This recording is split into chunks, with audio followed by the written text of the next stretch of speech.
السلام علیکم ورحمۃ اللہ۔ جی ناظرین، آپ دیکھ رہے ہیں میرا یوٹیوب چینل علماء حدیث پاک و ہند۔ آپ سن رہے ہیں تذکرہ متکلم اسلام جرنیل اہل حدیث مولانا اسماعیل سلفی رحمہ اللہ۔ آپ معلومات کا وسیع ذخیرہ رکھتے تھے، تفسیر، حدیث، فقہ، ادبیات اور علم کلام سے متعلق ان کے مطالعے میں بڑا پھیلاؤ تھا اور قلم میں بھی زور اور اثر تھا۔ عربی، اردو اور فارسی پر انہیں عبور حاصل تھا۔ علماء دین کے حلقے میں ان کو احترام کی نگاہ سے دیکھا جاتا تھا۔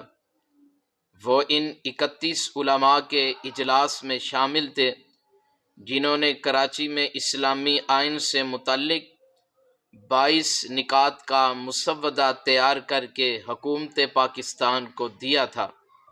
یہ اجلاس سید سلیمان ندوی رحمہ اللہ کی صدارت میں منعقد ہوا تھا۔ مولانا انتہائی دیانتدار بزرگ تھے۔ پیسے کے معاملے میں ان کا دامن اعتراض سے ہمیشہ پاک رہا۔ انہوں نے گوجرانوالہ میں بے پناہ خدمات سر انجام دی۔ وہ محدود تنخواہ میں یہاں پر درس و خطابت کی خدمات سر انجام دیتے رہے۔ بہت سے مقامات سے اچھی خاصی تنخواہ پر انہیں بلایا گیا مگر وہ نہیں گئے۔ 1956 میں مدینہ منورہ میں جامعہ اسلامیہ کا قیام عمل میں آیا تو وہاں سے بہت بڑے مشاہرے پر انہیں دعوت دی گئی، لیکن انہوں نے گوجرانوالہ نہیں چھوڑا۔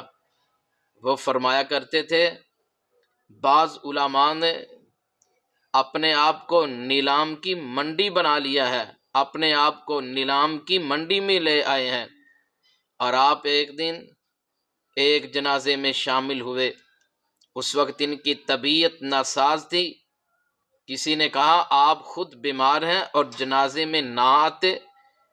فرمایا آیا اسی لیے ہوں کہ خود بیمار ہوں، اور پھر پنجابی میں کہا یہ نیوندرائے، میں کسی کے جنازے میں شامل ہوں گا تو لوگ میرے جنازے میں شامل ہوں گے۔ یہ الفاظ سن کر بعض لوگوں کی آنکھوں میں آنسو آ گئے۔ 1964 میں آپ کو مولانا داؤد غزنوی رحمہ اللہ کی وفات کے بعد مرکزی جمعیت اہل حدیث کا امیر مقرر کر دیا گیا۔ آپ خالص جمہوری ذہن کے عالم دین تھے اور تنگ نظر نہیں تھے، اسی نقطۂ نظر کو صحیح قرار دیتے، اور مرکزی جمعیت کے آئین میں بھی جمہوریت کو پیش نگاہ رکھا گیا ہے، لیکن اس کے باوجود اب سلیکشن کو ترجیح دی جاتی ہے، الیکشن کو نہیں۔ بہرحال 1965 کے صدارتی انتخاب میں آپ نے واضح طور پر فرمایا کہ جمعیت اہل حدیث کسی خاص امیدوار کی حامی یا مخالف نہیں ہے،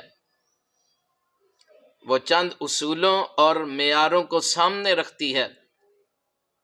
آپ نے فرمایا جمعیت اہل حدیث صرف یہ چاہتی ہے کہ وہ اس امیدوار صدارت کو ووٹ دیں جس سے یہ امید ہو کہ وہ اس ملک میں اسلامی آئین کو نافذ کرے گا، اور آج بھی یہی ماٹو مرکزی جمعیت اہل حدیث کا ہے کہ اس امیدوار کو ووٹ دیا جائے کہ جس کی کوشش ہو کہ اس ملک میں اسلامی آئین نافذ کرے گا، دینی تقاضوں کو پیش نظر رکھے گا، پاکستان میں خوف و ہراس اور دہشت نہیں پھیلائے گا، ذات برادری کے مفاد کو ترجیح نہیں دے گا، کنبہ پروری نہیں کرے گا، اور ملک کی دولت کو سمیٹنے کے لیے سعی نہیں ہوگا۔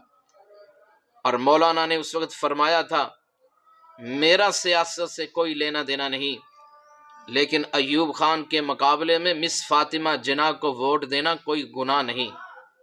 اور اس وقت بعض لوگوں نے عورت کو ووٹ نہ دینے اور اسے سربراہ مملکت نہ بنانے کی مہم شروع کر رکھی تھی۔ جس طرح موجودہ زمانے میں مسلم لیگ نون کی نائب صدر مریم نواز کے بارے میں آج کل باتیں ہو رہی ہیں۔ مولانا کے ارشاد کا مطلب یہ تھا کہ یہ سب باتیں غلط ہیں، عورت کو ووٹ دینے سے انسان گنہگار نہیں ہو جاتا، اور آپ نے فرمایا کہ عورت کو ووٹ دینے سے کوئی بھی انسان گنہگار نہیں ہوتا۔ لباس کے معاملے میں وہ سادگی پسند تھے، کبھی کبھی تہ بند باندھ کر مشہدی امامہ پہنتے، اور کبھی شلوار اور شیروانی اور سر پر کھجور کے تیلوں کی ٹوپی اور پاؤں میں کھال کی جوتی پہنا کرتے۔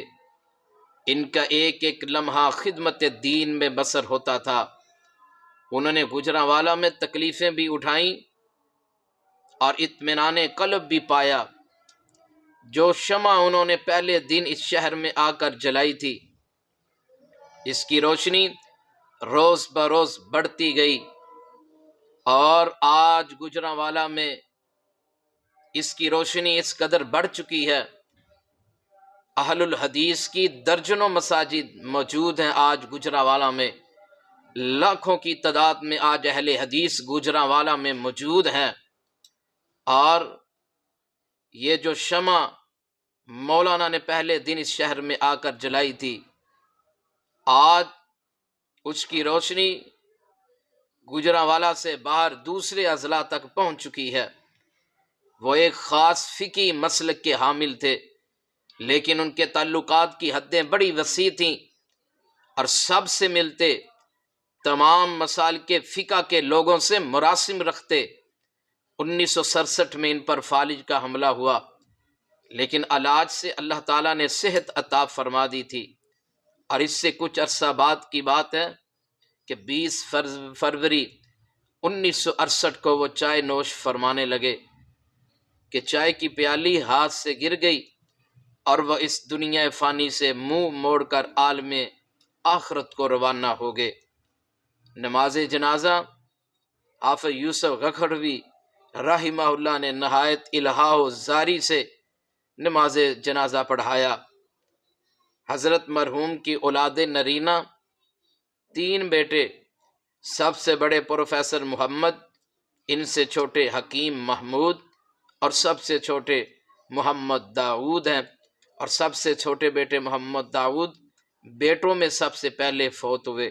اللہم اغفر لہ وارحمہ وعافہ واعف عنہ، اللہم اغفر لآبائنا ولأمہاتنا ولمشائخنا ولأساتذنا۔